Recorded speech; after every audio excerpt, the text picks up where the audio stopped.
झोपात आहे तू अजून, तुझी झोपच झाली नाही. तुला असं वाटतं माझ्या मागं लय लोक आहे, पण ते सर्व मिथ्या आहे. तुझा बाप तुला फॉर्च्युनर थार घेऊन देऊ शकतो, बॉडी घेऊन देऊ शकतो का? बॉडी बाजारात भेटती का? तुझा बाप तुला पैशाची मदत करू शकतो, बॉडीची मदत करू शकत नाही. तुझा बाप तुला दुकान टाकून देऊ शकतो, पण बॉडी कुठं दुकानात भेटत नाही बर का. तुझे नातेवाईक तुला लाखो काय करोडो रुपयाची मदत करतील, पण बॉडीची कोणी मदत करीन का? असं कधी झालंय का? व तो एक पाय मोडला, जाय थोडा उसना घेऊन, 1 महिना बोरा देऊ शकता का कोणी गणुगात्र पायी? तुझा बाप तुला पायी चालवायला ओरिजिनल देऊ शकतो का? तुझी बायको तुला मोडलेला हात देऊ शकते का?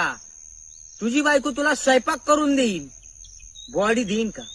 म्हणून बॉडी जिमला जाऊन कमव येड्या, नुसता येड्यावानी करू नको. तुझे गणुगात